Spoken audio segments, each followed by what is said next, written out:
Hello दोस्तों, मेरा नाम है विशेष गोयल और आप देख रहे हैं मेरा चैनल विकीवर्ड। तो आपका बहुत बहुत स्वागत है। आज मैं नई वीडियो लेकर आया हूं, वीडियो नंबर 8। यहाँ पे हमने पिछली वीडियो में परक्विजिट्स डिस्कस किए थे। अब बचे कुछ जो परक्विजिट्स है वो हम इस वीडियो में डिस्कस कर रहे थे, पार्ट 2। तो यार मैंने जो आपको 4-5 मेन परक्विजिट्स है वो बता दिए। अब बचे कुछ परक्विजिट्स है जिनको हम अदर परक्विजिट्स की कैटेगरी में डालते हैं। तो इसमें क्या क्या आते हैं? सबसे पहला इसमें आता है, हम ले लेते हैं यहाँ पे फ्री डोमेस्टिक सर्वेंट।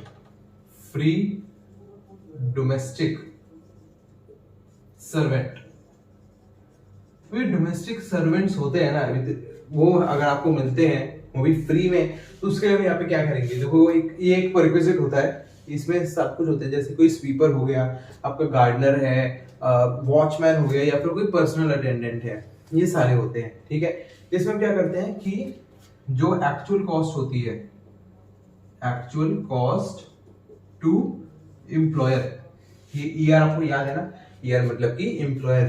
ठीक है, इसमें सब क्या करते हैं?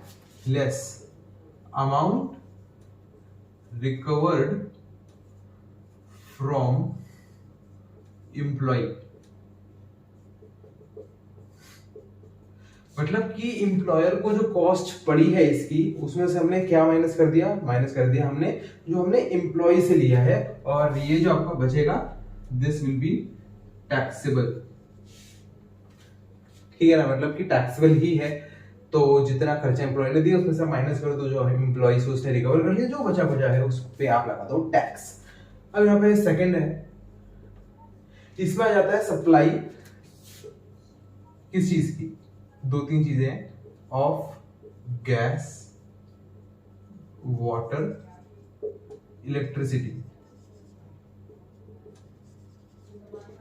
ठीक है ना, गैस, वाटर या फिर इलेक्ट्रिसिटी की अगर सप्लाई दी जा रही है, that comes into your point number 2। तो इसमें भी दो कैटेगरीज हम डिवाइड कर देते हैं। ठीक है, दो कैटेगरीज क्या कहती है? पहली हो जाती है फ्रॉम ओन रिसोर्सेज, या फिर जो दूसरी कैटेगरी है वो है फ्रॉम अदर एजेंसीज। बहुत गंदी राइटिंग आ रही है अभी तो देख लेना थोड़ा। फ्रॉम ओन रिसोर्सेज, खुद के रिसोर्सेज है भैया, कंपनी ही इलेक्ट्रिसिटी प्रोवाइड करती है, मतलब इलेक्ट्रिसिटी वाली कंपनी है, वो एम्प्लॉइज को दे रही है इलेक्ट्रिसिटी, तो फ्रॉम ओन रिसोर्सेज आ जाएगा। या फिर अगर कोई दूसरी कंपनी हो किसी और से इलेक्ट्रिसिटी लेके दे रही है, that is from other agencies. इसमें क्या है? अब क्योंकि खुद हम जो मैन्युफैक्चर कर रहे हैं, वो जो भी चीज है, गैस, वाटर, इलेक्ट्रिसिटी, वो खुद कर रहे हैं, तो जो भी आपकी मैन्युफैक्चरिंग कॉस्ट है, मैन्युफैक्चरिंग कॉस्ट पर यूनिट, हमें लेनी मैन्युफैक्चरिंग कॉस्ट एक यूनिट की, less amount recovered from employ. वही बात, ठीक है ना, मैन्युफैक्चरिंग कॉस्ट जो आ गई, ठीक है, अब उसमें से माइनस कर देंगे जो हमने एम्प्लॉय से ले लिया है, तो हमारे पास आंसर आ जाएगा। ठीक है, अगर दूसरी जो एजेंसीज है उसमें बहुत इजी है, जितना एम्प्लॉयर ने पे किया है, paid by employer less recovered from employ.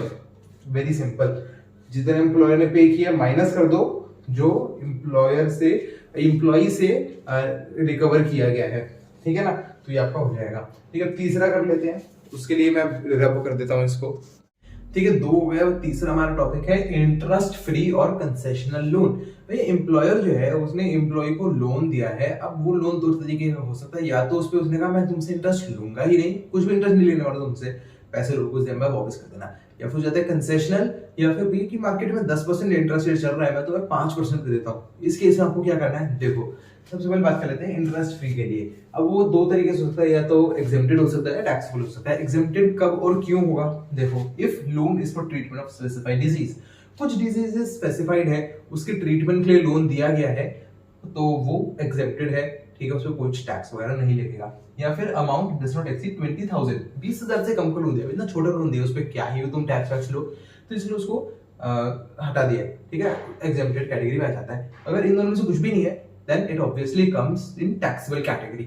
ठीक है ना, आप टैक्सेबल कैसे लेंगे उसको? उसके लिए क्या है, total outstanding amount at end of each month of relevant previous year. आपको जो भी रिलेवेंट प्रीवियस ईयर है आप उसका हर महीना देखो, हर महीने के एंड पे यानी हर महीने की आखिरी जो तारीख होती है उस दिन आपका कितना अमाउंट आउटस्टैंडिंग है आप वो कैलकुलेट करो। ठीक है, ये वो है। तो मतलब कि मान लो आपका जैसे अप्रैल के एंड में आउटस्टैंडिंग अमाउंट है 30,000।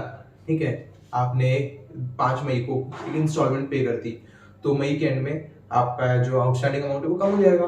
ठीक है, आपको वो लेना है, उन सबको टोटल आप करते जाओ, आपको total outstanding amount at end of each month of relevant previous year आ जाएगा, multiplied bye 1 divided by 12।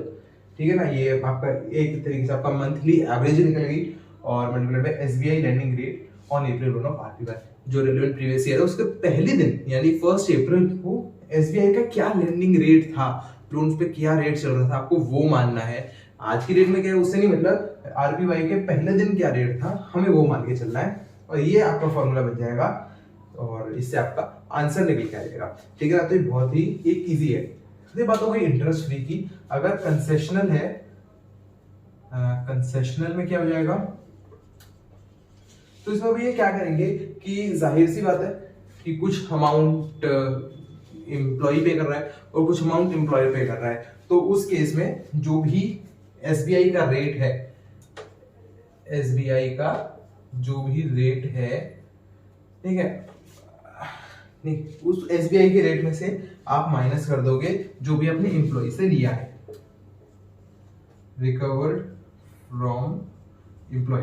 SBI rate क्या था 10%, आपने एम्प्लॉय से लिया 5%, तो आपका 5% जो है वो आपका बेनिफिट हो जाएगा, आपको 5% का फायदा हुआ है। 5% तो आपने दिया ही है ना, तो आपका फायदा क्या हुआ 5%, और जो इंटरेस्ट फ्री है उसमें आपने कुछ भी नहीं दिया तो पूरा 10% आपका फायदा है। ठीक है ना, तो ये केस हो जाता है इंटरेस्ट फ्री और कंसेशनल लोन का। उम्मीद आपको ये समझ आया। ओके दोस्तों, अगला टॉपिक हमारा फ्री फूड एंड बेवरेजेस। इसमें क्या है, वही एम्प्लॉय ने क्या किया है, खाने पीने का पैसा दिया है, खाना पीना दिया है बेसिकली।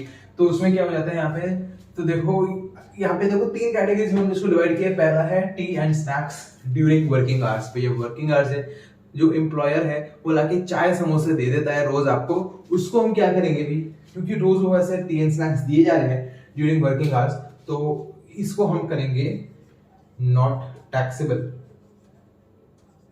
ठीक है, दीज आर नॉट टैक्सेबल, इसमें टैक्स नहीं लगेगा, आपको वर्किंग आवर्स के दौरान दिया गया है। ठीक है, दूसरी कैटेगरी मैंने डिवाइड कर दिया, free food and non alcoholic beverages during working hours provided eight remote area और ऑफशोर लोकेशन। अब यहाँ पे सिर्फ चाय और स्नैक्स की बात कर रहे थे, यहाँ पे हमने ले लिया फ्री फूड और non alcoholic beverages during working hours, but एक चीज हमने इसमें ऐड कर दी, वो है रिमोट एरियाज और ऑफशोर लोकेशन। कुछ रिमोट एरिया में वहां पे खाने पीने की बड़ी दिक्कत है, तो उन्होंने सिर्फ चाय स्नैक्स नहीं, उन्होंने आपको पूरा खाना वाना दे दिया और काफी बेवरेजेस भी दे दिए आपके वर्किंग आवर्स के दौरान, और वो इसीलिए हो जाएगा आपके नॉट टैक्सेबल। इतना नीचे लिखना पड़ता है तो झुकना थोड़ा सा पड़ जाता है। ठीक है, those will be not taxable. तीसरी और आखिरी कैटेगरी आपकी आ जाती है, अब एफएफएल भी क्या है, वही है यार, free food and non alcoholic beverages. ठीक है, free food and non alcoholic beverages provided at any other place, किसी भी जगह पे दिए गए, वर्किंग आवर्स नहीं है यहाँ पे, तो उसको हम क्या करेंगे, अभी तक वर्किंग आवर्स आ रहे थे तो हम क्या करें थे, उसको नॉट टैक्सेबल कर रहे थे, अब क्योंकि वर्किंग आवर्स है तो हम इसको टैक्सेबल कर देते हैं। ठीक है, नाउ दिस इज टैक्सेबल। अब इसमें भी है हमारे पास 3 चीजें हैं कि इन एक्सेस ऑफ ₹50 पर मील पर डे। ठीक है, 50 रुपए एक मील का, एक दिन का, इससे ज्यादा हो जाता है तो ठीक है। इसमें पेड वाउचर्स भी होते हैं, 50 रुपए तक के कुछ वाउचर्स दिए जाते हैं, वही कि वाउचर आप ले जाओ, इस फलाना ढिमकाना जगह पे जाके आप इसको रिडीम कर लेना, तो वो वाउचर्स इसमें इंक्लूड हो जाते हैं। और ऐसे पेड वाउचर्स जो नॉन ट्रांसफरेबल है, किसी को ट्रांसफर नहीं कर सकते हैं, usual only at eating joints, shopping पे ना खर्च कर सकते हैं, वो खाने पीने की बात करते हैं, सिर्फ खाने पीने की जगह पे कि आप उसे रिडीम कर सको, देन ही हम उनको मानेंगे। उनकी जो भी वैल्यू है इन सब चीजों की minus amount recovered from employ. ठीक है, आपने एम्प्लॉय से कुछ पैसा लिया है, अगर लिया है तो माइनस कर दो, नहीं लिया है तो ये सारा का सारा आपका हो जाएगा टैक्सेबल। ठीक है ना, तो ये आपकी बात आ जाती है 50 रुपए से ऊपर हो तब। ठीक है, तो ये आपका हो गया free food and non alcoholic beverages. अब अगले की बात कर लेते हैं। उम्मीद है कि आपको ये वाला भी अच्छे से समझ आ ही गया। ओके, सो नेक्स्ट है हमारे पास ट्रांसफर ऑफ मूवेबल एसेट। अब यहाँ पे मूवेबल एसेट है, कुछ भी है, जैसे कोई इलेक्ट्रॉनिक गैजेट है, कोई गाड़ी है, कुछ भी है ऐसी जो ऐसा कोई एसेट जो हिल सकता है। बिल्डिंग नहीं आएगी, बिल्डिंग हिल के अपनी जगह बदल नहीं सकती है। मूवेबल एसेट की हम बात कर रहे हैं, तो इसमें जो भी होता है उनके लिए हम क्या करते हैं भैया, देखो आपको लेना है फ्रॉम डेट ऑफ यूज। जिस तरीके से एम्प्लॉय ने उसको इस्तेमाल करना शुरू किया, हम वो डेट को ले लेते हैं। इसमें हमने इसको 3 कैटेगरी में डिवाइड कर दिया। सबसे पहले कंप्यूटर या फिर कोई इलेक्ट्रॉनिक गैजेट। कोई भी इलेक्ट्रॉनिक गैजेट है, जैसे कंप्यूटर है या कुछ भी है, अगर हम उसकी बात करते हैं तो उसमें आपको डेप्रिसिएशन चार्ज करनी पड़ती है, एंड दैट डेप्रिसिएशन इज, मानोगे नहीं आप, दिस इज 50% पर एनम, मतलब 50% डेप्रिसिएशन लगाओ एक साल में। और यहाँ पे आपको लेना है कंप्लीटेड ईयर। इसका मतलब ये नहीं है कि 6 महीने यूज किया तो आप उसकी डेप्रिसिएशन लगा लोगे, कंप्लीटेड ईयर होना चाहिए तभी आप मानोगे, ठीक है। तो 50% भी है, लेकिन आपका 2 साल में ऐसे खत्म नहीं यार, हम यहाँ पे ले रहे हैं रिटन डाउन वैल्यू, ठीक है। कुछ एक कीवर्ड्स है यार, जैसे डीईपी मतलब डेप्रिसिएशन, डब्ल्यूडीपी मतलब रिटन डाउन वैल्यू मेथड, ठीक है, ये आपको पता होना चाहिए। ओके, 50% पीए आप लगाओगे, कंप्लीटेड ईयर ये एक जरूरी चीज है।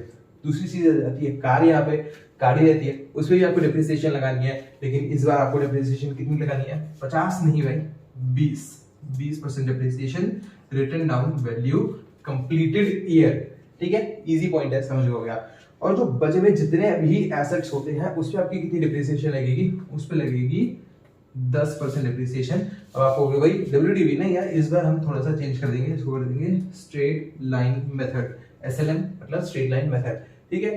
तो ये है इन एसेट्स के लिए आपको किस तरीके से डेप्रिसिएशन लगानी है, उन प्रीरेक्विजिट्स पे ये आपका चार्ट है। ओके, अब इसके आगे बढ़ते हैं। आगे आता है एजुकेशन फैसिलिटी, उसके बारे में बात करते हैं। तो दोस्तों 6th टॉपिक है हमारे पास एजुकेशन फैसिलिटी। एजुकेशन दे रहा है एम्प्लॉयर। अब इसमें ना इसको भी हमने कैटेगरीज में डिवाइड किया। देखो सबसे पहले training is provided to employee. Education के नाम पे क्या है कि एम्प्लॉय को ट्रेनिंग दी जा रही है। भाई ट्रेनिंग दी जाती है कंपनीज में एम्प्लॉय को, तो अगर ऐसी कोई चीज है एम्प्लॉय को ट्रेनिंग दी जा रही है तो दैट इज नॉट टैक्सेबल, ठीक है। एम्प्लॉय की ट्रेनिंग है इसलिए हम उस पर टैक्स नहीं लगा रहे। जो दूसरा केस है हमारा एजुकेशन फैसिलिटी टू एम्प्लॉय या फिर किसी फैमिली मेंबर को, या तो एम्प्लॉय को दी जा रही है तो उसके किसी फैमिली मेंबर को दी जा रही है। तो जो भी ट्यूशन फीस है या फिर कोई भी चार्जेस है जो एम्प्लॉयर ने पे करे हैं या फिर रीइंबर्स करे हैं, ठीक है, क्या क्या ले रहे हैं, या तो जो उसके एक्सपेंसेस है, ट्यूशन फी है, फिर बाकी के जो भी खर्चा है जो एम्प्लॉयर दे रहा है या फिर रीइंबर्स कर रहा है, एम्प्लॉयर कर रहा है, हम उसको क्या करेंगे यहाँ पे, ठीक है। इसको मैंने क्या कर दिया, दैट इज टैक्सेबल, ठीक है। यहाँ पे क्या कर दिया हमने, इसको टैक्सेबल कर दिया। सिर्फ एक ही चीज टैक्सेबल, नॉट टैक्सेबल रखी यहाँ पे, ट्रेनिंग प्रोवाइडेड टू एम्प्लॉय। जो अगर उसको फैमिली मेंबर को या फिर एजुकेशन फैसिलिटी दी जा रही है उसको या फैमिली मेंबर को, that is taxable. Education facility उसको हम क्यों टैक्सेबल ना रखें, उसको हम टैक्सेबल रखेंगे। तीसरी और आखिरी कैटेगरी आ जाती है education facility provided eight institute owned और मेंटेन्ड बाय एम्प्लॉयर। ये एम्प्लॉयर, ठीक है। कौन ओन एंड मेंटेन कर रहा है, एम्प्लॉयर, उसी का इंस्टीट्यूट है, वो वहां पे आपको एजुकेशन दे रहा है। इसमें भी 2 कैटेगरीज कर दिया हमने, अगर उसके बच्चों को दे रहा है, जो एम्प्लॉय है उसके बच्चों को एजुकेशन दी जा रही है या फिर किसी और फैमिली मेंबर को दी जा रही है, तो छोटे भाई बहन हो या कोई और हो, कोई चाचा मामा भतीजा का लड़का हो, ऐसा कुछ भी हो, ठीक है। तो अगर जो उसके खुद के बच्चे हैं उनके लिए जो कॉस्ट ऑफ एजुकेशन है अप टू कितने रुपीज है, मैंने लिखा नहीं है, अब लिख देता हूँ, लिखा जानबूझ के नहीं था, that is 1000 rupees per month पर चाइल्ड, ठीक है, जो कॉस्ट ऑफ एजुकेशन है। लेकिन सिर्फ 1000 रुपए तक हम छोड़ेंगे, 1000 रुपए तक क्या है, नॉट टैक्सेबल, ठीक है। जो आखिरी कैटेगरी बचती है, any other family member, the cost of education in similar institute will be taxable. भाई हम सिर्फ एम्प्लॉय के बच्चों को जो एजुकेशन दी जा रही है उस पर हम टैक्स नहीं ले रहे हैं, और किसी को भी तुम एजुकेशन दे रहे हो तो उस पर हम टैक्स डेफिनेटली लेंगे, ठीक है ना। तो ये है एजुकेशन फैसिलिटी का पूरा चार्ट। उम्मीद है आपको ये भी समझ आ गया होगा। 6 हमारे हो गए। ओके, सो 6th है हमारा ट्रैवलिंग, टूरिंग और एकोमोडेशन। इसका जो भी खर्चा है भैया कौन दे रहा है, एम्प्लॉयर दे रहा है। इसमें हमने 2 कैटेगरीज क्या डाल दी हैं, if it is uniformly available to all employees और if it is not available to all employees. मतलब कि भैया सिंपल सी बात है कि सब एम्प्लॉयज को दी जा रही है फैसिलिटी, तो ये इस कैटेगरी में आ जाएगा, और सबको नहीं दी जा रही है तो इस कैटेगरी में आ जाएगा। अब इस कैटेगरी की बात कर लेते हैं, such facilities uniformly provided to all employee. तो इसमें आपको क्या करना है, देखो बहुत ही सिंपल है, क्योंकि सबको ही फैसिलिटी दी जा रही है, तो इसीलिए आप क्या करोगे, एक्सपेंसेस माइनस रिकवर्ड, समझ गए ना, एक्सपेंसेस जो उसने खर्च करे और minus recovered from employee. Employee से उसने कुछ पैसा अगर लिया है तो हम उसको लेस कर देंगे, तो जो भी बचेगा दैट विल बी टैक्सेबल। ठीक है, टैक्स तो लगना है, टैक्स लगेगा ही लगेगा। And if is not uniformly provided to all employees then value at which such facility is provided by other agencies to the public. मतलब कि ट्रैवलिंग टूरिज्म की जो फैसिलिटी दी गई है, तो बाकी जो एजेंसीज हैं वो नॉर्मल पब्लिक को, जनरल पब्लिक को किस वैल्यू पे सर्विसेज प्रोवाइड करती हैं, हम उसको देखेंगे, दैट विल बी टैक्सेबल। ठीक है, लेस रिकवर्ड, ठीक है ना, ये बहुत ही सिंपल है।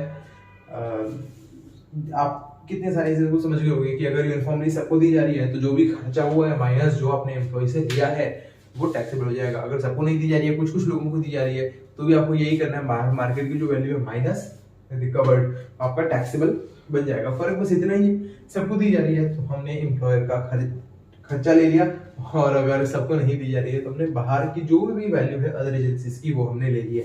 तो ठीक है ना, इसके साथ आपका ट्रैवलिंग टूरिज्म भी हो जाता है। अब अगला देखिए, ठीक है, बची हुई कैटेगरीज भी डिस्कस कर लेते हैं। 8th कैटेगरी हमारी गिफ्ट वाउचर या फिर टोकन। हम कुछ गिफ्ट वाउचर दिया गया, दो तरीके से दिया जा सकता है, या तो दिया होगा कैश में या तो दिया होगा काइंड में। अगर कैश में दिया गया है तो हम क्या करेंगे, तो कैश में दिया गया दैट इट इज टैक्सेबल, या फिर इससे पहले मैं एक वर्ड ऐड कर सकता हूँ, फुल्ली टैक्सेबल। एक भी रुपया नहीं छोड़ना है, पूरा टैक्स ले लेना है। लेकिन अगर काइंड में है और 5000 से ऊपर आपका एग्रीगेट जाता है देन इट इज टैक्सेबल। इसका मतलब क्या है, अब भैया कैश में अगर दिया है उसने आपको 10,000 रुपए दी है, तब तो 10,000 रुपए पूरा टैक्सेबल हो जाएगा।